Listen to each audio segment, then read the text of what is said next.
Hello, this is Sabina at Cross Keys Crafts. Today with a really short video because it's a quick card anyway and I've already prepared a few things.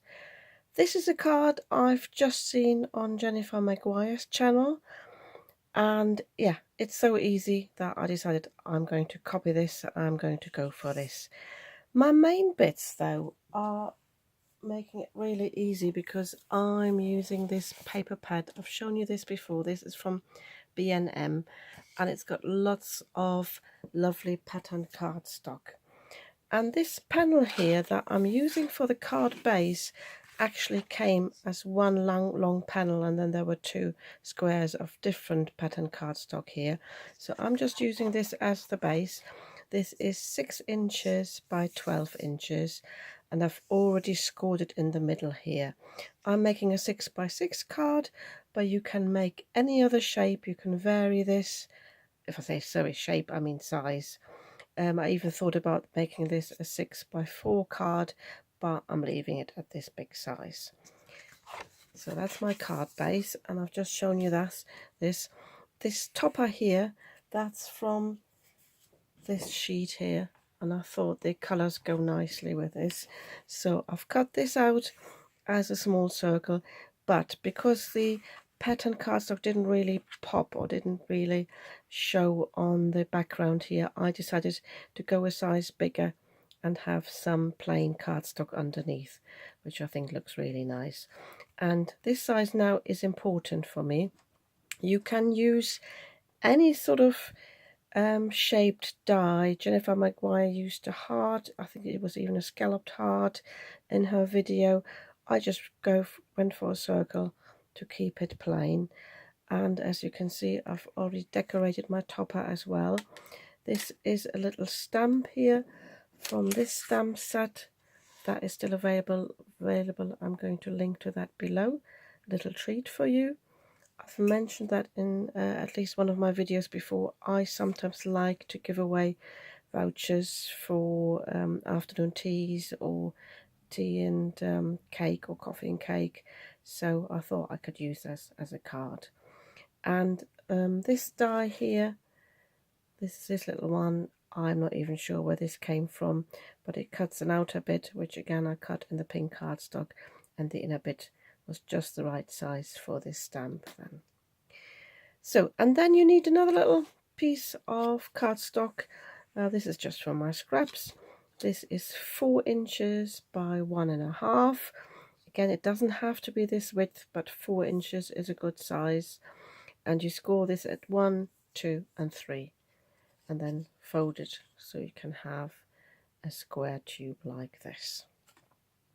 So we now need to die cut the card base. I'm using the busy one here for the front, and I'm putting this in the back, I think anyway. I'm having second thoughts about this because this is quite busy. This might actually be nicer. Yeah, I think I'll go for this side. So what I need to do is I'm going to align my die here about an inch from the top. I'm actually using this now as a template. You want this to overhang a little bit. I'm just copying what Jennifer Maguire did, and I need to make sure it's sort of in the middle here on the card. I couldn't measure it. Let me turn it around this way, but I'm going to eyeball this. And I'm going to use my removable Scotch tape just to hold this in place. And then I'm going to pop it through the die cutting machine, and I'm keeping the card open. If you create a card base from just plain cardstock, or you could use some plain cardstock and then put another layer of pattern cardstock on top, whatever you do, you just need to cut this through on the front, but keep it open. You don't want to cut through the back, obviously. I'll quickly do this off camera. So as I didn't want to have any marks from my die cutting plate on the back, I put some scrap paper underneath, so all the marks are on this paper. This can come out now.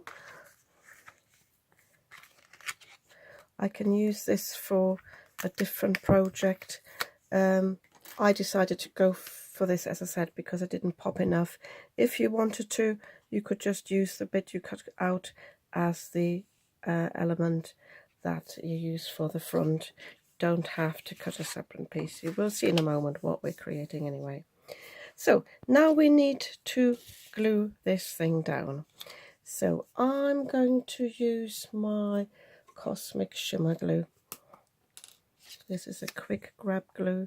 So you fold it over like this, and on the open side you put some glue on the rectangle here. I'm going to have to sort my glue first, bear with me. Yeah, quickly grabbed a different bottle. So we're opening the card, and you put this against the score line, and again you're just eyeballing the middle. Don't go over the score line. Just pressing this down there. So, and then depending how close you are here, you want to put some glue on this area.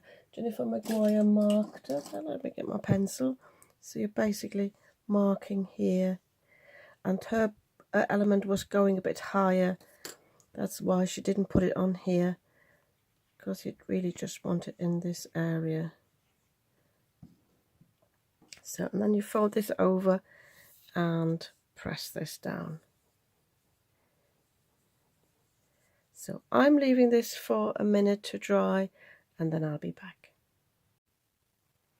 Now we're popping some glue on the rectangle here. Don't put it on the top there, just on the bottom here. Doesn't have to be too much, and you don't want it to ooze out on the side. And now all I need to do is line this up, making sure the heart is straight here in the middle, and make sure it sits right in this opening. You don't want this to catch. And when you've done that, you just press it down, and again I'm leaving that to dry.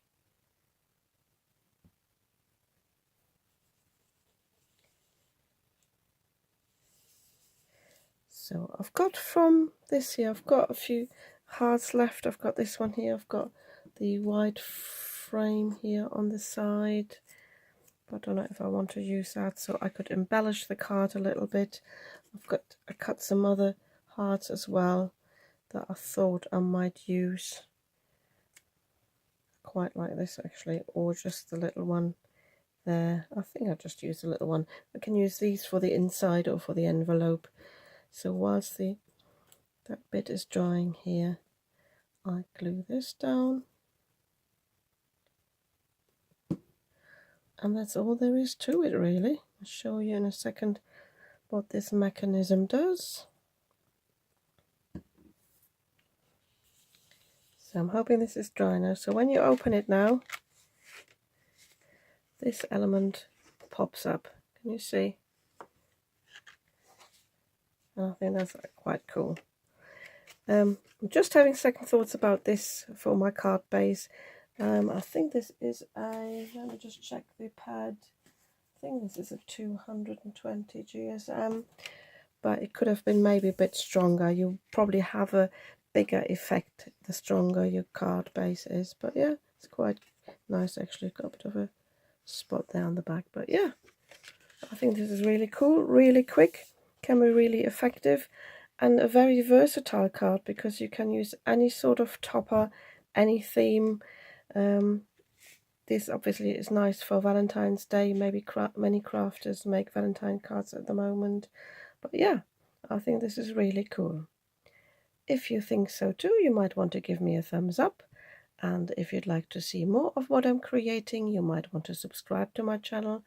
I'd be very happy about that, and I'll see you soon with another video.